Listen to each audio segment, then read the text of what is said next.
President Donald Trump says Seattle's Capitol Hill Autonomous Zone, a largely police-free community space fashioned amid protests, is run by domestic terrorists. Seattle's police department made and walked back a claim about anarchists extorting businesses in the area. But actual businesses around the zone say they're watching Ava DuVernay films, handing out granola bars, and having a nice time. Following several nights of showdowns between police and protesters, in which cops made liberal use of tear gas and flash grenades, Seattle reached a détente with activists on June 9.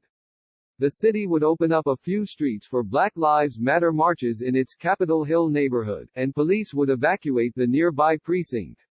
With police mostly gone, activists, including a mix of Black Lives Matter organizers, anarchists, and the two groups overlapped, set up barricades around several blocks and proceeded to turn the interior into a sort of cop-free commune.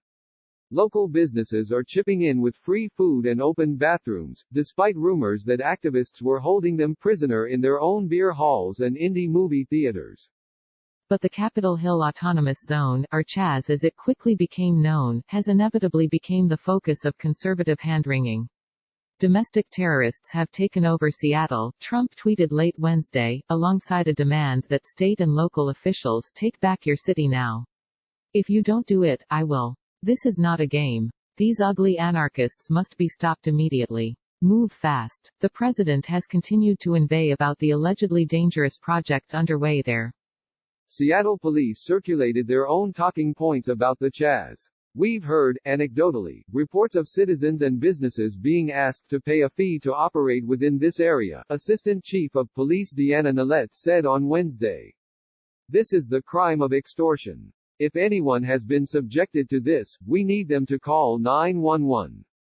Not only is that not true, local business owner Gay Gilmore told the Daily Beast, but some businesses are actually opening to protesters for the first time after long closures for COVID-19. Rumors that businesses have actually been tithed or taxed by the autonomous zone are absurd, said Gilmore, who co-owns the Optimism Brewing Company with her husband.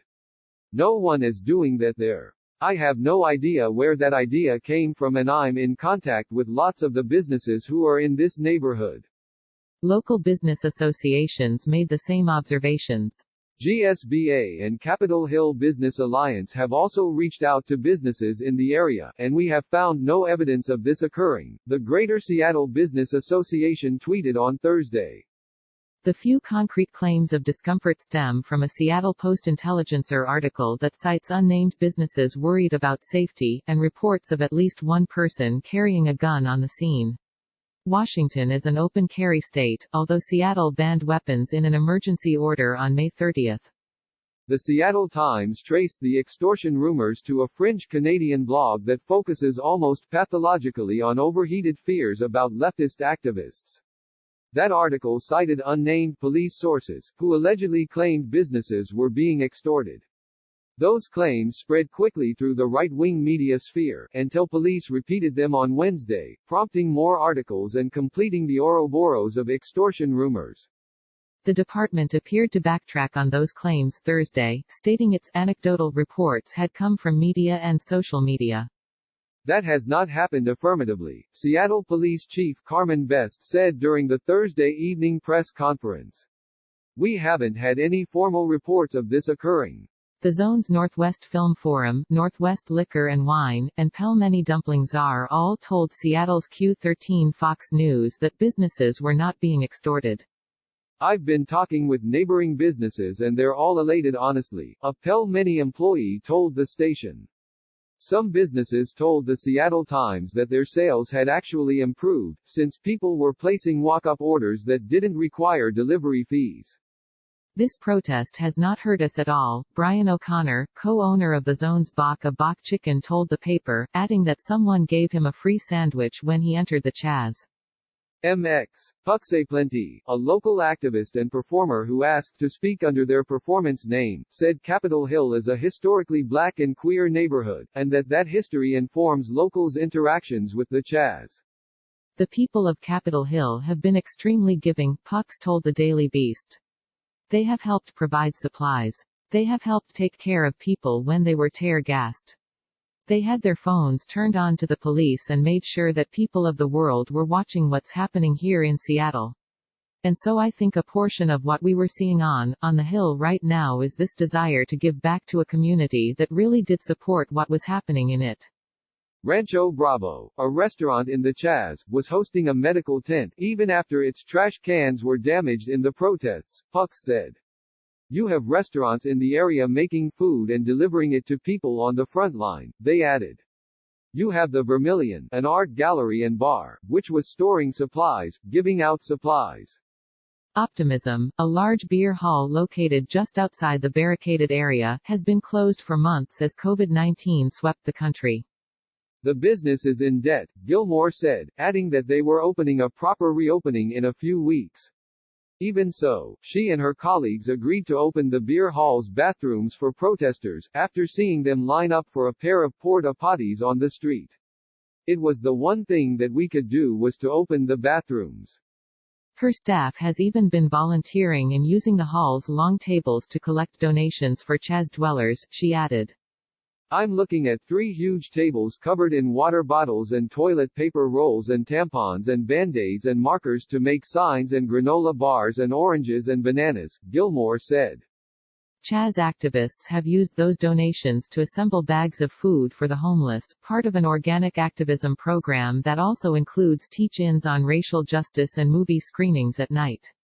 Ava DuVernay's film 13th, which highlights racist underpinnings of America's criminal justice system, screened Tuesday night. It's a radical change from the tear gas and flash bangs that dominated the streets just days ago, and echoes similar mutual aid networks set up in protest flashpoints like Minneapolis. Likewise, local businesses allying themselves with protesters echoed the solidarity on display during past activist waves, including Occupy Wall Street. For the past few days, it hasn't ever felt safer, Gilmore said of the neighborhood. I'm taking the paper down from our windows. We are getting ready to open, now that the police are not here. For all the progressive activism, however, Pucks expressed concern that the initial protest, one for Black Lives, was being lost in the noise. I think the concept in and of itself is amazing and brilliant, they said, but I am terrified that it will be at the expense of the Black Lives Matter movement. It will be at the expense of getting equity for black folks, and that will get forgotten again. There's gotta be a balance and I'm struggling to see that. Puck's son is black, autistic, and tall for his age. My investment in this is that I gave birth to a black man and I don't want my son to be killed because he's having a bad day or he's having a bad moment, Pucks said. That's my place in this fight. I am not in the business of giving birth to black children to bury them. Threats like Trump's, which implied the National Guard or other armed forces might move on the Chaz, added to concerns about black lives in the zone. Whenever Trump tweets, it's pretty alarming because we're watching someone who doesn't feel like he's connected to the reality of things that are happening. I read a tweet from him and it's like the Twilight Zone. It doesn't feel real, Pucks said. But, they added, none of this feels real. Sometimes I feel like, am I in the middle of a fever dream?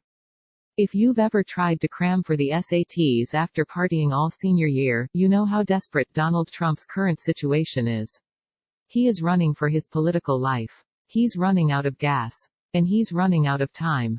Meanwhile, Joe Biden is calm, cool, and collected, and seemingly cruising to victory. What gives?